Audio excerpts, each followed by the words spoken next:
I think we are catching up as a police service with the advancements in technology, and there's just not the answers to be had. I think you have to go back to your basic health and safety and your first aid. Do you put yourself in danger, or do you allow the fire service to turn up with their breathing apparatus and deal with the casualty and just put a cordon on? And that's a question which officers will have to dynamically risk assess at the scene. But what we want to see is all forces delivering proper training, highlighting the dangers so officers are fully aware. And I think your presentation today, Brian, has highlighted some of the concerns we're constantly raising with chief officers. We do have another question. I'll just try and find that. Again, it's from Richard Kennedy from Hampshire. It says, I'm deeply concerned by the concept of reducing driver responsibility. Who is to blame when AI gets it wrong? Nick, have you had conversations with your force around ADAS and when it goes wrong, and who will we try and seek to blame, or does it never go wrong? I think there's always the opportunity that things couldn't go as. Sorry, Nick, maybe... you're on mute. Oh, I'm sorry. Off this. My apologies. Carry on. Yeah. I think there's always the opportunity for it to potentially go wrong or to go not as planned. I think the most important thing is not necessarily police policy as such, but my biggest questions are around, if you're driving a car down the road, it's very clear you're sat behind the steering wheel, you're in control of that vehicle. It's going to be really difficult to understand, where does the legislation lie at the moment, that it's very clear at what point are you starting to move the vehicle off for offences like drink driving. Moving forward, that's going to be a really blurred line. And I think that's just, firstly, there's kind of two things we need to look at. But from a police perspective, I'm guessing from a federation view, you're going to be looking at it and saying, what's for police drivers, what's the view? But I think it's a bigger picture. And that bigger picture is, what is the legislation change going to be that the government is going to need to introduce? Because we're going to need to start to identify at what point could you say that person isn't responsible for the car anymore? Because at the moment, we're only really used to systems which the driver can still interact with and override. And as we get closer towards that level 5, where is it going to be, and where is that line going to be drawn? I think it's a really interesting question and something which should be explored through the lawmakers, ultimately.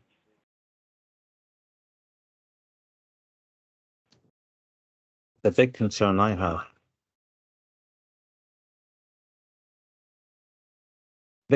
have is the police organisation, the police service is falling behind technology, and we have to bring policing from the 20th century into the 21st century, as the case may be. And I don't know that we're anywhere near ready for the transition to new technologies, electric vehicles and the like. That's no criticism of the technology, because technology will always happen. But we as a police service in the UK need to catch up significantly. And Julian, who's on before about driver training, we're still using the Roadcraft manual, which wasn't amended, I think, until the last time it was amended might have been 1998 or 99. So these techniques and vehicle safety systems have all changed since then. And we in the police service and operational policing side of things have got a huge hill to climb, but in a very, very short period of time, less than 5 or 6 years, which will require a huge amount of investment in the necessary training and awareness of our members to keep them safe, but also the motoring public who we serve. Just another question, probably best aimed at you, Nick. The requirement for the police service to have high performance vehicles for certain roles like roads policing and armed response. We have those vehicles normally have to carry a significant amount of weight, and the concerns are we in the timescales going to be able to find a vehicle which is suitable for high performance driving, and if not, is there a way of stepping outside of regulations, in purchasing police vehicles and remaining with the petrol or diesel equivalents, which seem to be more suitable? I know I'm asking you to read into the future, Nick, but it's obviously a concern, and it's fastly coming, down the road for us, that our members won't have a suitable high performance vehicle which can carry the weight that officers need to do their job safely. I think there's a few points there. One of them is around the suitability of a base vehicle. Are we going to be able to find something at the moment which is going to be suitable for the advanced driver and the distance involved and pass the equivalent of the acceptance testing needed to become a police vehicle? That's the first question. And at the moment, we've found generally general patrol, general IRVs and general purpose pool cars, we're fine. How do we then get something which is that little bit more demanding? That's the first bit. The second bit around the weights is going to be really problematic. The car is heavier.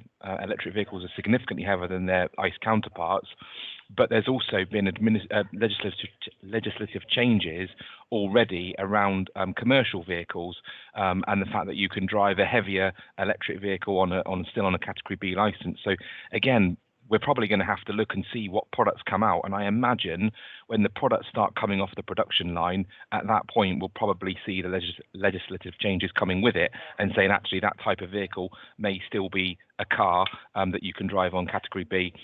And it's down to us as vehicle designers as well, or the engineering teams across forces, to look at it and say, how can we make sure that when we're buying that base model vehicle, the base model is correct, but also the conversion is done in the most efficient way using the most lightweight products and durable products, so that we don't have that decreased payload as well. So I think it's going to be a really, really interesting few years for the manufacturers, but also for vehicle engineering teams as well within police services to try and design something that's going to work for frontline policing.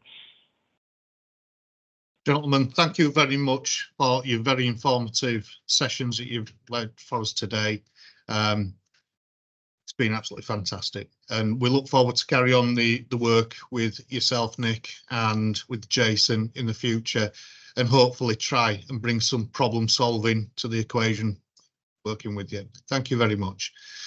Right, we're now going to take a 5-minute break, and then we'll be returning at 2:20 for our final session of the day. Thank you.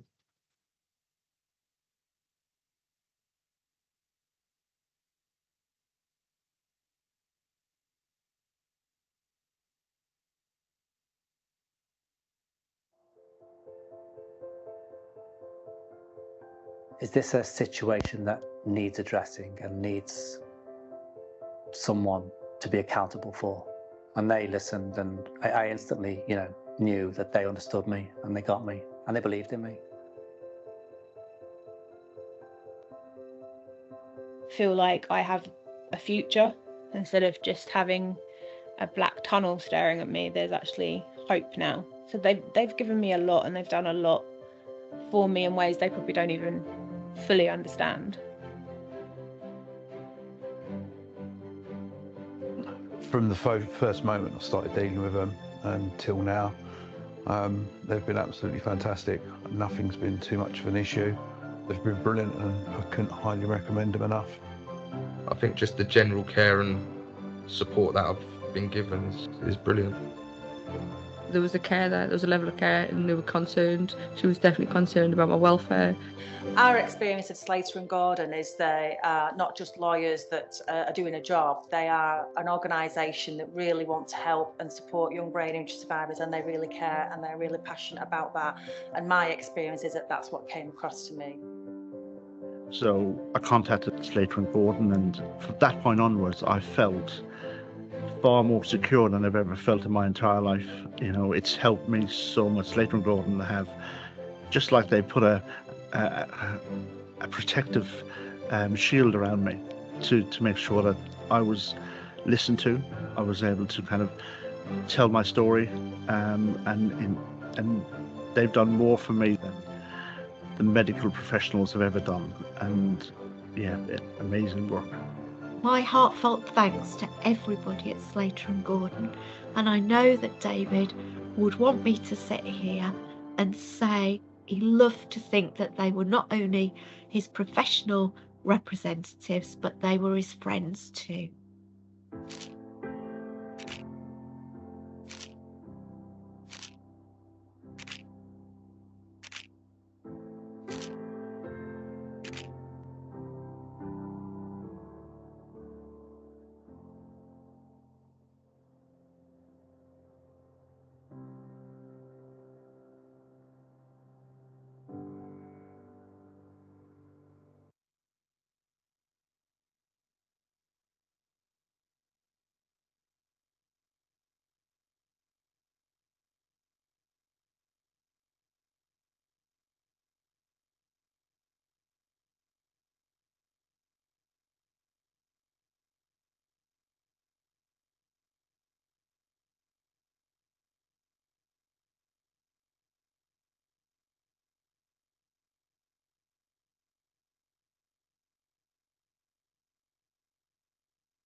Like 30 seconds.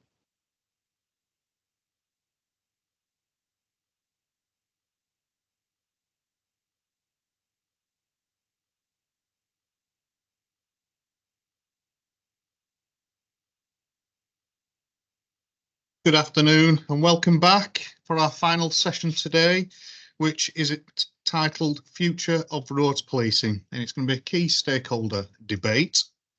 So I'm going to introduce the panel first, and from that then we'll go into the debate. So if I introduce first of all Simon Hill, who's our lead in relation to PATS and Department of Transport and deals with parliamentary type issues for the roads policing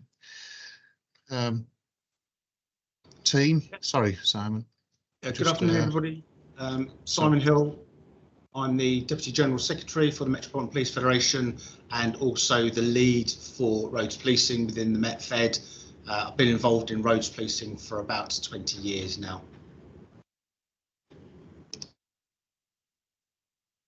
Thanks, Simon. Over to Ruth from the Police Foundation.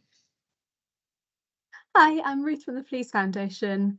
I'm here because in 2022 I wrote a report on the future of roads policing, and since then I've done quite a bit of work in putting together a group of leading stakeholders in this area. We're looking at future threats and challenges to help make road policing more equipped for it.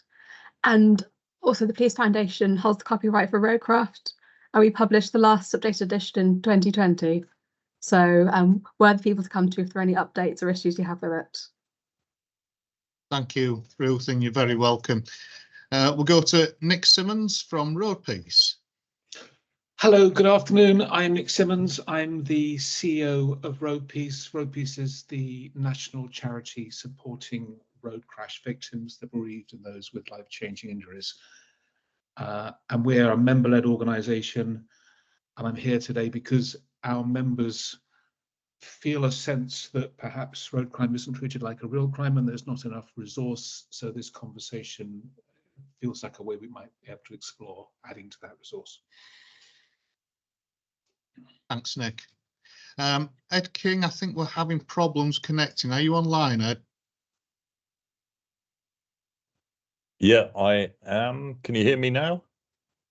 Yes, we can hear you now, and you're on our screen, so thank you. Oh, good. Sorry about that. Yeah, I have been listening, but apparently I was a participant and not a panelist. And what I've heard thus far has been fascinating, particularly the electric vehicle stuff that we just heard, because obviously from the AA, we've got 3,500 patrols who go out to all cars in breakdown situations, and many of them are electric. So all of our patrols are trained in IMA level 1 and 2. So at some stage it might be worth some of our people in engaging with Police Federation, you know, to share some of the lessons we've learned on that. But anyway, I'm Edmund King. I'm president of the AA, which is a very grand title, but it actually means I head up our public affairs, our communications, and I also run our AA charitable trust for road safety and the environment. And through that, we've worked with quite a few police forces and indeed safety organisations with campaigns for young drivers, driver distraction, etc. And I'm also director of our driver training division, AA Drive Tech, and we work very closely with Ruth and others at the Police Foundation on road policing and broader safety issues. Thank you very much, Edmund. So that's our fantastic panel for this afternoon session. There is going to be a vote around the future of roads policing, which will be sent to all participants' email. So check your email box shortly. I would urge you to vote after you've listened to the debate take place and listen to what our panel members have to say about the future of roads policing. And then we will reveal the result at the end of the session. So over to you, Simon. Thank you very much, Brian. It's perhaps worth considering that the title is The Future of Roads Policing, but maybe it would be better to consider the question of should there be a national roads policing force? And I'll explain some background into relation to this thought. It's the number of fatalities in the UK has been too high for too long. They are persistent, they're consistent, and the number of deaths on UK roads is simply unacceptable. When you consider the lack of roads policing patrols on strategic road networks, such as the M25, which passes through 6 force areas, so nobody routinely patrols it.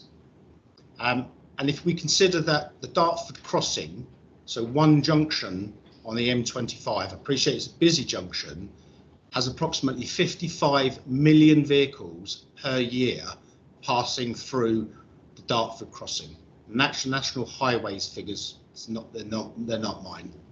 So we have 55 million vehicles potentially being unpoliced as they pass through that area. Mr. Cox, in his first session, he gave the view that roads policing is often viewed as a poor relation when compared to resourcing in murder investigations.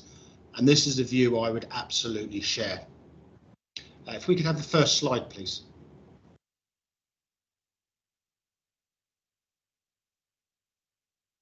So this is a slide taken from government figures in relation to roads policing, and it shows a decline over the last 6 years or so. This decline has been in place for some time, but I need to put a caveat on that these figures are massively optimistic. And the reason I say that is that the government accepts that a lot of forces have dual functions. So a lot of their roads policing officers are actually firearms officers in ARVs. So the true figure is actually not known, especially when you consider that the College of Policing doesn't actually have a definition of what a roads policing officer is. So it's very subjective, and I would suggest with 43 different forces, you've got 43 different views of what a roads policing officer is. And there's a trend that shows it going down. So if we move on to the next slide, I just want to put some evidence into what I'm saying about the statistics being wholly inaccurate. If we move on to the next slide, please. So you'll notice in red that the Metropolitan Police is highlighted, and this is my force area.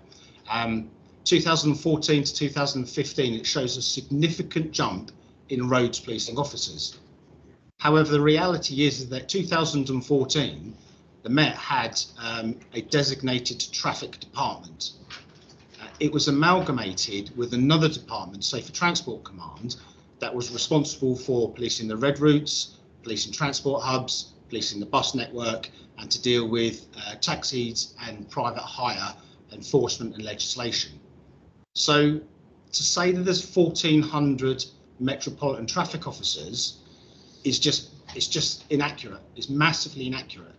And if you multiply that across the rest of the country, you perhaps get a better perception as to how woefully short of roads policing officers there actually are.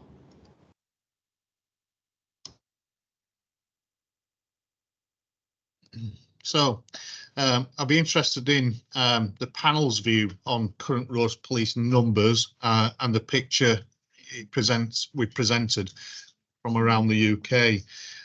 If I open up first on Nick, what's your thoughts on Simon's comments around the numbers of roads police officers? Well, I think there's going to be a bit of a theme. I completely agree with what he said. I mean, as a member-led organisation, what we get is feedback, and we get encouragement from our members to campaign. And one of the consistent messages we get, to pick up the point that was made earlier this morning, and I don't want to try and use cliches, but we don't think that road crime is treated like a road crime. Other crimes seem to be more of a priority. And our members say they don't feel that there's the resource. And I suppose one of the other big points is that lack of resource means there's not a consistency of how roads policing happens across the country. So there's a widespread frustration that this really important topic doesn't get the resource or the seriousness that it needs to pick up that. And just to finish, you know, again, the number of road deaths is increasing. It should be heading down. We still see 5 deaths a day, numerous serious life-changing injuries, and I think there's a general consensus that stat is underreported. So the stats are very, very powerful. If we move to Ruth, the Police Foundation has obviously produced a report into roads policing, and you've highlighted this already. Do you think your report has been taken seriously by those in power? Yes, basically, I was going through the figures yesterday. The report's a couple of years old, and I was actually looking at the proportion of roads policing to other police officers. And while there has been a general uplift, there's not been good news for roads police officers. So when we wrote the report a couple of years ago, they made it 3.6%, and now it's down to 2.8%. So arguably, over the course of a couple of years, things have been actually getting worse rather than better. But what I've been impressed by is the number of stakeholders I've approached from all sectors, of Home Office, the Department of Transport, Drive Tech, the AA, Roads Policing Academic Network, and many others who are all now working together and talking. And the MPCC are on board as well, National Police Chiefs Council and others as well. So I think there's a feeling that if we work together, we might actually achieve something. And I think that's something that's not existed before. So I'm hoping that creates some positive momentum and takes us in the right direction. Thanks, Ruth. Edmund, I travelled down the country yesterday. I did 200 miles. I didn't see a traffic vehicle on the roads. I suppose the AA, your staff are out there constantly working the roads and must see a real lack of visible presence of policing. What's your thoughts on the numbers? Yeah, indeed. I also drove 220 miles from seeing Norwich beaten at Liverpool on Sunday, but we scored twice. But I did see one traffic officer around Staffordshire, and I can tell you the difference it made. Quite seriously, 2 cars in front of me, SUVs cutting each other up, tailgating. I backed off, and then suddenly they saw this police car in front and they behaved themselves. Now that's just one example, and that was the only traffic officer I saw on that trip. But I think what is important here is that we're coming into an election year. And one of the things we did at the AA, in fact, just last week, we did a survey of 11,963 drivers. And we asked them, what are the top transport issues facing us for this election? And it may surprise some of you that roads policing was actually in the top 5. you know, things like potholes, local roads, whatever, were number one, which you can kind of expect. But I think it does show that there is public support for more roads policing. You know, like the incident I referred to, I was really glad there was a police car there, because I didn't want to be in the aftermath of these two idiots crashing. So there is public support. So that's something in our AA Motoring Manifesto we will be pushing all political parties to look at road policing. And it's something we often talk about. I think for 20 years I've been talking about the need for more cops in cars. And one of the reasons I talked about that, I remember, I've been in this game a long time, but I remember in the year 2000 actually going to the Home Office and hearing a paper presented by Jerry Rose called The Criminal Histories of Serious Traffic Offenders. And many of you will have heard of that paper and subsequent papers. But what it generally found was that the worst traffic offenders, drink drivers, disqualified drivers, dangerous drivers, are also much more likely to be involved in other crimes, criminal damage, drugs, vehicle theft, burglary, robberies, etc. So one of the points I make is that roads policing is not only essential for road safety, and as we've heard, 5 deaths a day is far too much, but it's not only essential for that. But what often happens if a traffic officer actually stops someone for very serious traffic offence, it's highly likely that that can lead to clearing up other crimes. So I think as a society, I mean, you could argue it on road safety alone, without a doubt, but as a society, I think we can argue that having more cops in cars, more cops on cycles, more cops on their feet will actually lead to a reduction of crime generally. So it's something at the AA we fully support. Thank you. Simon, back to you. Thank you. If we could go on to the next slide, please. Thank you. So you would consider that detecting and preventing speed would be bread and butter for police officers or roads policing officers. As you can see from these government figures, that the number of road users that are killed due to speed is going up. If we move on to the next slide, please. And that's equally replicated in the number of drivers that are killed due to alcohol. There was a dip in 2019 and 2020.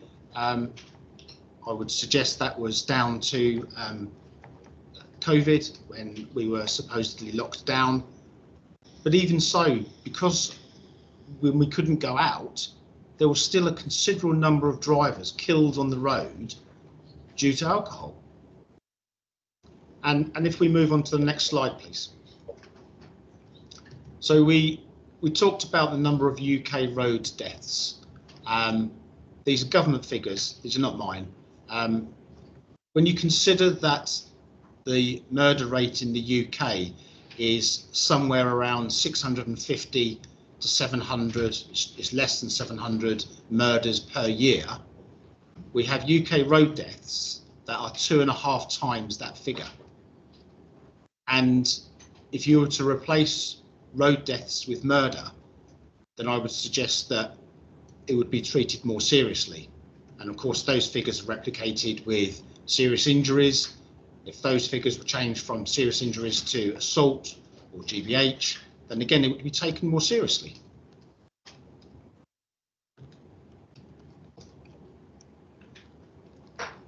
Just whilst we're talking about RTCs, Simon, I know you have a lot of contact with Department of Transport, and there is a real cost, financial cost, as well as the emotional cost and the impact on families when someone sadly dies on our roads. There's the welfare of our members, our cops attending these scenes, and the impact it has on them as individuals. But if we just look at the financial cost, do you have any figures around what it costs the public every time there is a fatality on the roads of the UK? Yes, so the estimated costs of a fatal road traffic collision is £2 million. And that takes into consideration the impact on businesses in congestions, delays. It takes into consideration the cost to the emergency services. So if we were to achieve a very achievable but modest reduction of 5%, that would save the UK approximately £200 million. And a 5% reduction is very modest. And I would suggest with a designated roads policing force that was suitably resourced, suitably equipped, suitably trained, that the actual 5% reduction would be more than surpassed. Thanks for that, Simon. I think what I'd be interested in hearing off the panel members is around what's your view of a national roads policing force? You know, so rather than chief constables having 43 separate ways of doing things, but having a more coherent, unified service to manage the roads of the UK. And would it be the motorists would see this as just another stick to beat them with by having something that focuses purely on, you know, officers focusing purely on the roads? So if I bob that first question to Edmund first, it's fine. Yeah, I think firstly that the thing I'd say is what we need first is we actually need a national focus on road safety. And what I mean by that, not just DFT, but it needs to come from the top. It needs to come from the Prime Minister. It needs to come from the Health Secretary. You know, it needs to come from the Cabinet. It is utterly scandalous that we don't have traffic reduction targets. We don't have national figures within the DFT, and yet 5 people a day are killed. So I think, you know, before we get to that policing level, we need to elevate the importance of 5 people a day being killed. I mean, why we started one of our campaigns was every Monday morning, I'd look at press cuttings and I would read in local papers from Wales to Northumberland, 3 teenagers killed over the weekend in a car, you know, wrapped round a tree. You know, far higher figures in many cases than drink, drugs, or knives. So again, that priority, and that's why we started Caitlin's campaign, Caitlin's message. Caitlin was a innocent 19-year-old in a car, ordinary collision, died as a result. And we tried to highlight what more could be done. So my starting point would be that national debate, national commitment at the top level to do much more. I think beneath that, when you look at roads policing, I actually think, and I think, you know, our survey suggests that actually drivers would accept seeing more police on the roads, whether it's a national force or from individual forces. I mean, there's a lot of kind of media hype about stuff that the police does, and motorists may hate it. And often that media hype is not at all true. So look at speed cameras. We have surveyed drivers on speed cameras for more than 15 years.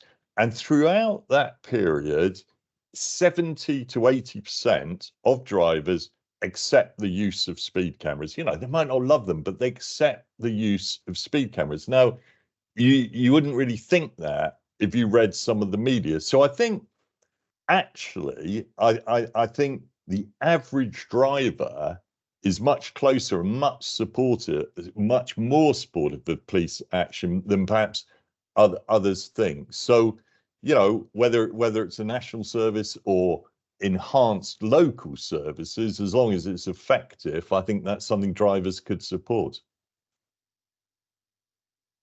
Thanks, Ed. Nick, what's your views? I think there's 2 things that need to happen here. I agree with Edmund. I think there needs to be a debate, a public conversation, an awareness of the awful consequences of road traffic collisions. And as we spoke before, you know, they have the most profound traumatic effect on the victims and the families of the victims, but they also there's an economic argument as well. So there are so many reasons why society should consider that. You know, one of the things that I do in my job is, you know, as I talk to our members, I talk to victims, and there's a, you know, they want to see behaviour change, but they also want to see a level of enforcement. There want to be some consequences for some of the shocking behaviour we see on the roads, arguably by a small minority, but still the impact that they have is just out of all proportion. So it is that balance of trying to change behaviour, but also for people that you know, refuse to do that, then there needs to be a real sense that there will be a consequence, that they will be caught, and I think that isn't what is felt at the moment. Thanks for that, Nick. Ruth, what's your thoughts?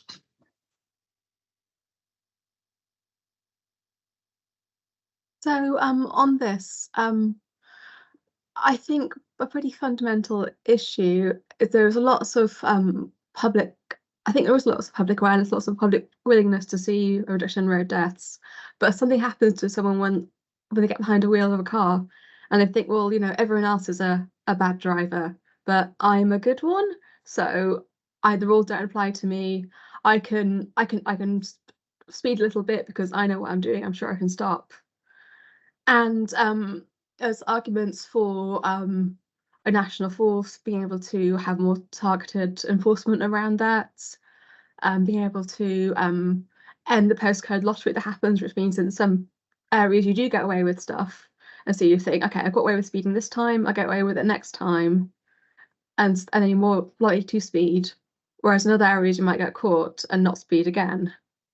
And coupled with that, I think it'd be good to have a national look at technological options, speed limiters, whether connected autonomous vehicles would be a way of making the road safer. And I think with the fragmented picture currently, there's a lack of resources, a lack of funding, a lack of will to have that huge whole systems look at what's coming down the track and how we can best adapt to things. I think certainly we have concerns because sometimes we do have this notion that technology will steer us away from road harm, and we have enforcement being taken on by cameras, but then we come across what we have NIP farms, which is a place where really bad people use one address and you get to the address and behind the letterbox there's a stack of notices of intended prosecutions there. And without having that visible presence of officers on the ground, be able to stop the vehicle, properly go through the documentation and the process, then these people are getting away with it, you know. So I think it's fair to say it's not about targeting the law-abiding citizen. It's about targeting those who cause our roads the most harm. Simon, you've listened to what the panelists have had to say. What's your view? Yeah, I think I would refute any suggestion that this is a stick to beat the motoring community with. I think it's important to identify that it's actually the law-breaking community that we would be looking at, and with some changes to funding streams, the organisation or the force could potentially become self-funding and cost-neutral to the Treasury. If all of the funds were funnelled into the force, it would be those that break the law that require the usage of that force would actually be paying for it, which I think would be a big vote winner, and I think would go down well with the public. And to touch on a point that Edmund raised earlier, he's absolutely right in relation to roads policing doesn't just deal with roads-related offences. You have human trafficking in commercial vehicles, you have county lines, drug running, and you have counter-terrorism. Vehicles being used for those sorts of activities. So it's very narrow-minded to think that roads policing just deals with the roads. It doesn't. It deals with all sorts of crime. And I think it would be fair to say that most good cops realise that if you want a crime problem sorted out, you send in traffic, and that will get on top of it. Thanks, Simon. Simon, I'm going to come back to you actually and ask, how would it benefit our members by having a national, what do you envisage by having a national roads policing force? How would it benefit the service and our members? So as we're a member-focused organisation, we need to take those into consideration as well. And when we consider, having touched on the figures for the number of roads policing officers that actually are, it then tends to be the same officers that deal with every single collision, and it's a relatively small pool, and there is only so much death and destruction you can deal with on the roads before it starts to affect your health. So with properly resourced, properly trained, properly equipped, with having proper back office functions and support, then that would benefit our members from that point of view. And I think we need to take that into consideration. But it's not just our members. I'm sure Edmund, some of his patrol drivers, they see some horrendous things whilst patrolling. So it would be protecting other partner agencies as well and providing welfare and support for those. Just by the mere presence of a police vehicle will slow down traffic. We'll have this bubble of conformity around the police vehicle, and that can only benefit other road users and other partner agencies that use the roads. We have a few questions, Brian, when you're ready, so they've come through. Okay, thank you, Simon.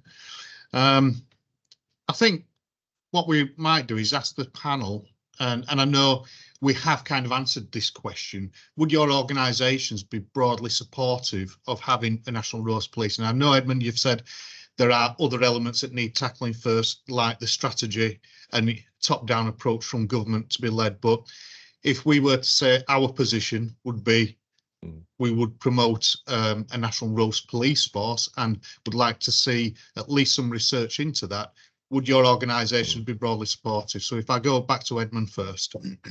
Yes, certainly. I think if a national police force meant that there were more dedicated traffic police out there, then we would certainly support that. And, you know, I honestly think it would be backed by our members, as that research founding actually showed.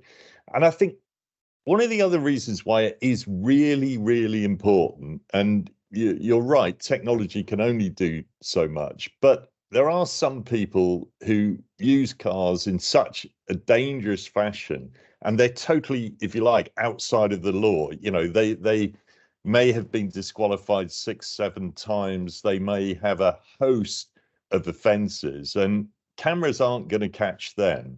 You know, it's got to be a cop in a car that catches them and hopefully puts them in prison. So, you know, technology only works so far, and we do need that physical presence. So I think if a national traffic police force brought about that national presence, certainly something that we would support. Thank you, Evan. Nick, would your organisation support a national police force, roads police force? Yes, yes. Our members would. I think they'd be inclined to very strongly support a national traffic police force, and I think that research that Edmund referred to at the AA is extremely pertinent and interesting.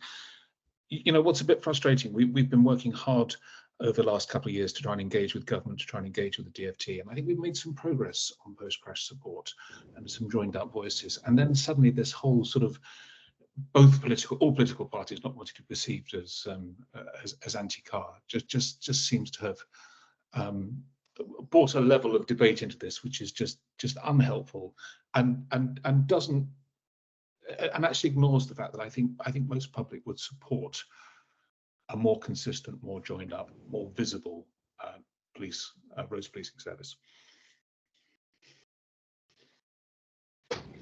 Thanks, Nick. Over to you, Ruth, and I appreciate you probably don't speak as a CEO of the Police Foundation and such, but I'd be more interested in your personal views around that.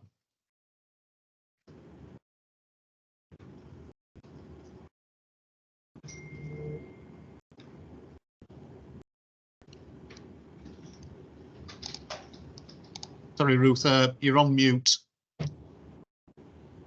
Sorry about that. I do think, having done a lot of research in this area, having an organisation whose role it is just to focus on the roads on the people who use them and on their safety, prioritising the most vulnerable users, such as pedestrians and cyclists, as well as drivers.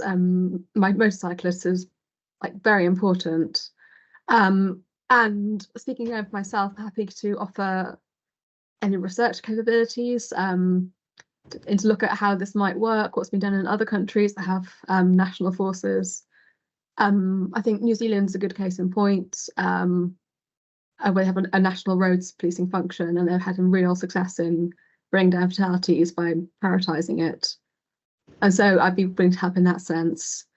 I think there'd be questions around how it'd be funded, how you can make the case in times where resources are tight, when detection rates are low for a lot of other crimes that people are focusing more on. So take rape, for instance, which is for whatever reason has a lot more sort of vocal support around it, and yet is much. So it'd be how to make the case to justify it, and I think that'd be easier in a separate organisation. So again, it's a good reason for it. But yeah, I'd be really keen to watch the space, do what I can to help. I think we'll be ripping your arms off, Ruth, not in a literal sense, but we would really welcome that kind of assistance and help with your knowledge and research. Simon, Ruth raises a good point, really. How do you foresee it being funded, this National Police Force? Because obviously money's tight. The government don't have extra pots of money sat around. So how do you envisage it being funded? So I think initially a staged approach would probably be the best way forward. To look at the strategic road network, your motorways, your major A roads, your main arterial routes, and to focus on those and give whatever force, organisation, set up, whatever you wish to call it, give them autonomy over the funds that are raised through cameras, through fines, and channel it back into the organisation. Once it was up and running, then it would be cost neutral to the Treasury. And then you would end up with a more efficient organisation funded by those that are using the services. But the real benefits to the government and the country in general would be any reductions in congestion, fatalities, serious injuries. Those are all pluses. I can see no failings as a result of reducing any of those. So it would become self-funding effectively. And I think you raised a valid point earlier around the cost of fatalities. If that force was more effective in reducing fatalities on the road, that would perhaps alleviate the wooden money, shall we call it, the money it costs the economy. You know, so there is probably a political argument there to be had, isn't there? Thank you, Simon. Absolutely, and it wouldn't just be a matter of policing the roads. I mean, Mr. Cox talked about the detective investigations, fatalities. We've got so many silos within the roads policing world. So we have your highways agencies, you have your DVSA, you have your forensic collision network, you have your investigative department. So it would be an all-encompassing. It wouldn't just be a question of patrolling the roads and issuing fixed penalty notices or processing drivers. It would be an all-encompassing arrangement. So yes, there would be a bringing together of all of those strands, which I think are fairly loose at the moment. Right, that ends the questions that I have. Sam, you mentioned there's some questions come in, but I don't have access to them. Have you got them? Yep, I've got a couple of questions that have come into me. So we have Chris Lewis, Policy and Partnership Officer from Warwickshire Office of Police and Crime Commissioner. The issue he raises that might be argued to be interested in the panel's views would be the growing complex demand on policing with no real increase in police establishment over the last 30 years, which is a valid point. I know the government's made a big thing about the uplift of 20,000 officers, but it's not an uplift, it's a replacement of those that they lost. A growth in specialist police departments, depleting the overall pool of officers. Yep, again, a valid point. Few chief officers have knowledge of roads policing, and I think that is one of the biggest problems that we have. I sit on the PACS panels, and they did some research highlighting the fact that there are some police and crime commissioners weren't aware of the number of fatalities within their own force area. So if they're not aware, then the chiefs won't be aware, and there won't be measures put into place. The vulnerability of crime for the policing agenda, so domestic violence, violence against women and girls, how would it sit with that? The war on motorists that we've covered, and no casualty reduction narrative, and no casualty reduction targets. So I'm just wondering if the panel's got any views on any of those. Could we start off then with Edmund? Yeah, I mean, I think one of the things there as well, if you had a national roads policing force, there could be other economies of scale on the issues that we've talked about, the technological issues that are becoming more important, you know, from connected cars, electric cars, driverless cars, and all of what that entails in terms of training, in terms of safety. And I think you could make quite a strong argument that if you've got a national force, the training of those individuals, the level of sophistication needed will be higher, because on the fast moving road network, on the motorway network and the dual carriageway network, you know, that is the network where you are more likely to get those intensive collisions. So if you've got that training, I think that would certainly help there. And I think that would be, you know, a good reason for just elevating roads policing higher on the agenda. Thanks for that, Edmund. Nick, what's your thoughts? I mean, they're incredibly valid points from the questionnaire, and it comes down to this issue of resource. I suppose what I'd say as a member-led road crash support organisation, too often road crashes, life-changing injuries, when all these difficult decisions have to be made, society seems to end up saying, well, actually, do you know what? Road crashes are sort of a little bit down the list. It's something that we can tolerate. We can put up with that for the benefits of, you know, living the kind of life we live. So as I say, they are valid points, but it's always frustrating for Road Peace and for our members when road crime and road crashes don't seem to receive the kind of priority that they should. And I think in the conversation we've had this afternoon, we can see there, you know, as well as the kind of obvious reduction in the traumatic impact and the cost, there are so many other benefits. So to me, it seems like a no-brainer, but I do get it's a difficult decision in terms of resources. And Ruth, over to you. What's your thoughts? Yeah, can I just say that all those points the questioner raised came in our research, the lack of knowledge around from chief constables, until recently, the lack of prioritisation in policing crime plans. I mean, that is changing. Some actually Vision Zero's done some analysis on that, and things are moving in the right direction, but slowly. I think currently the issues, there are pockets of good practice, but the very much siloed nature of policing means that those aren't being shared. And lots of people are trying to do the same things in different areas, lots of replication. So if there's any way of ensuring that things are not done once rather than doing 43 times, that's always a good thing, I think.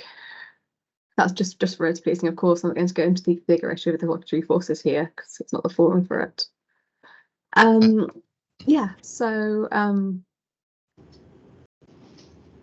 think also there's a key issue there which keep coming back to about why these deaths aren't so important, seem so important as other deaths. And I think you look at the whole language that we speak about collisions versus accidents, and I think there's something which I guess anyone who gets in a car could potentially kill someone, and that it just isn't impressed on people enough, or maybe it's impressed when they take their test when they're 17, they go complacent. And I think a lot more could be done just to remind people of what they're actually doing every time they get in a car. And I think until that happens, or maybe a graduated driving license, more training sessions every few years. Until that happens, I don't think there'll be much real change. Simon, what are your thoughts? It will be a big challenge. I think convincing the government, convincing chief officers to give up potentially a proportion of their budget, a proportion of their workforce, will be a significant challenge. But the object of this session was just to dip our toe in the water to try to gauge the level of support for the suggestion. And I think it's been positive so far. It gives us effectively a little bit of a mandate to progress the question, approach members of parliament, approach PCCs, approach NPCC to see what their views are and what they're going to do about the casualty figures. I think it's going to be an interesting time, and with an organisation such as the AA being supportive, to an extent it's easy to ignore the voice of PFEW.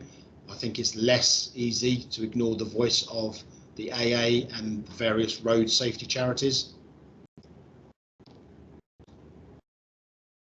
I think as the debate continues, this, like Simon said, this is dipping the toe in the water, just getting ideas on how it's perceived, rather than going what we would normally go straight to NPCC and get the chiefs to decide. And it's almost like turkeys voting for Christmas.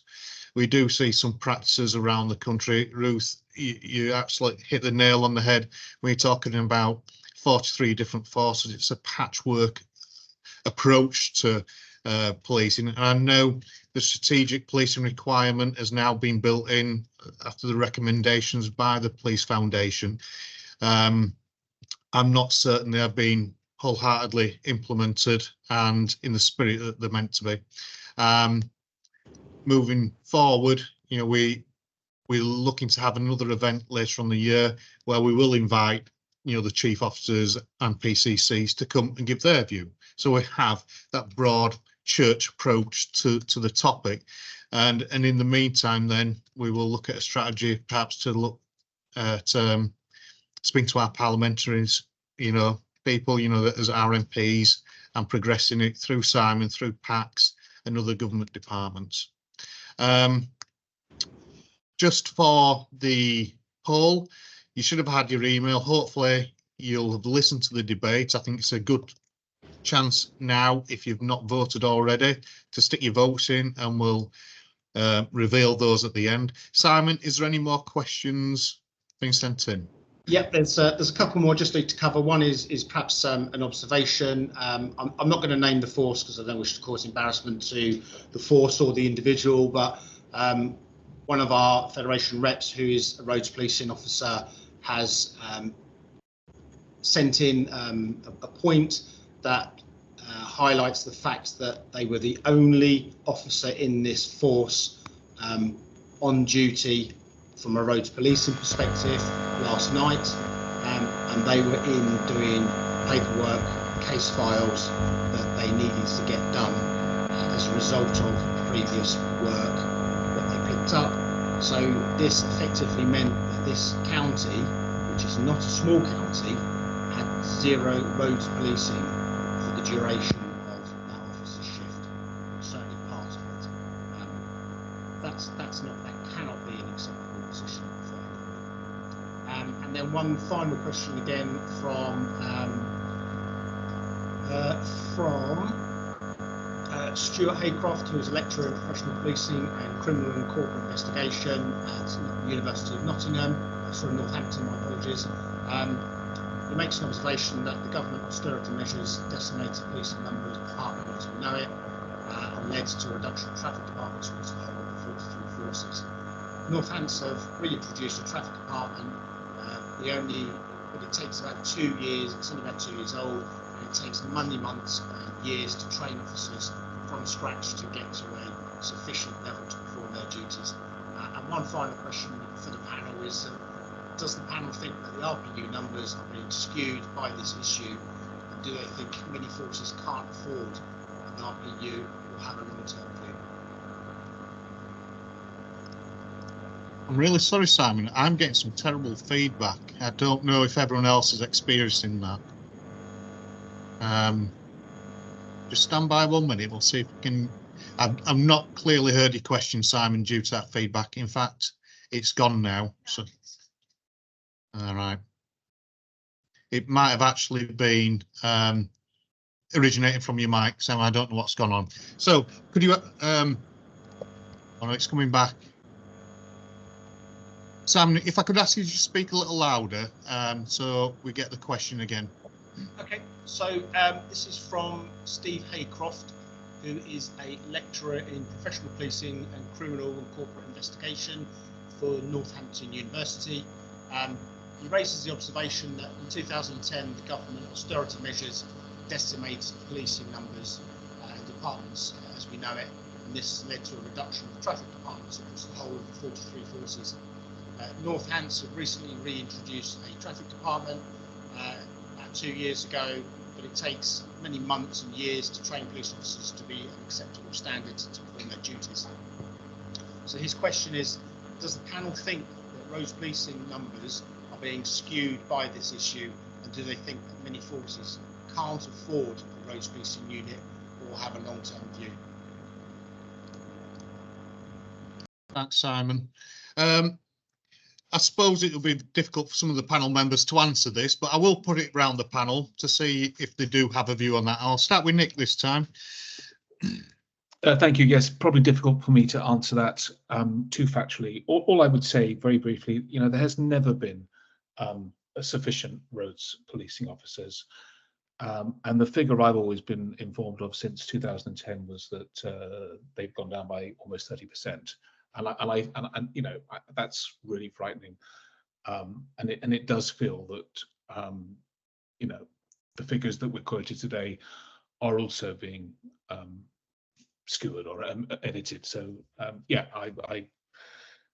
it's not a good story. Edmund, do you have any comments around that question? Well, I think in terms of the public, and politicians represent the public, and I think the public have got a number of concerns that better roads policing could address. Not least the 130,000 vehicles that are stolen each year, the 5 deaths per day, which is obviously top of the league. So, in a way, for me, it's like any government that represents the people should not be allowed to get away with not having a strategy that addresses all these issues. And, if you look currently, there is no road reduction, road death targets. I mean, it is astonishing. If we're running a business like the AA, we got no targets. We got no idea how many breakdowns we'll do today. Absolutely crazy. Any business worth its weight, you've got to have targets to guide you. And I think that's where kind of policing across the board could come in and could be much more effective. So, yes, it is a budgetary issue, but government and the next government should put their priorities where it really matters for the safety of the nation. You raised some really good valid points there. Ruth, we've got 2 minutes left of the session. I don't know if you've got a comment on this question, but I'm quite happy to close the session if not.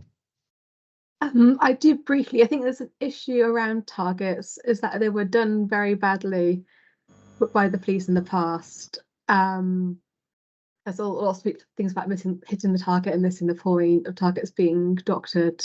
And so but I think there certainly needs to be a way of structuring it, of something to aim for. So I think there's a middle ground there, which the police could and should be aiming for. And backed by, of course, by the Home Office. We really need buy-in from the top, as Edmund said. And I think, although part of the experience issue is across policing, latest stats that a quarter of officers have less than 5 years service. We need to address the reasons why people aren't staying in the police force, why people are leaving, and do better to retain that talent, so that we've got a store of people who are willing to be trained up as roads police officers and want to do that and stay there and knowing their skills will be valued. And I think unless we fix the retention picture, there's no much point recruiting more people in that sense. Really good point, and we could probably take another session around the current state of ethics in policing and retention and all the other issues that are facing policing. But Simon, I'm looking at closing the session now. Is there anything you want to say finally? No, just my thanks to the panel for their contributions, and I dare say we will be in touch in the future for maybe work out a strategy to take this forward. So I think that the survey results are ready to be shown. Thank you, and again, a thank you from me to the panel for your time and your knowledge, expertise. It's gratefully helpful. There we have it. Should there be a national roads policing force for England and Wales? Wow, 51% said yes, 33% no, and 14% don't know out of 105 responses. So an interesting result, something to reflect on. Thank you very much. I think we're now into the summing up of the day. So I want to say a big thank you for all those who've dialed in and taken part in our debate and moving this forward. I do apologise that the tech hasn't helped us in some way and made it more interactive. We have tried our best. A big thank you to our headline sponsors, Slater and Gordon, for making this possible. And again, there will be feedback sent out via email for you to respond to. We'd be grateful to receive that. What did it feel like for you today being part of this seminar? Yes, it's not in person, but this is the future of how PFEW are looking at doing business. Please give your honest feedback. It helps us develop the seminars and move forward and make it a better product for you. Thank you very much. And that's the end of the Roads Policing Seminar.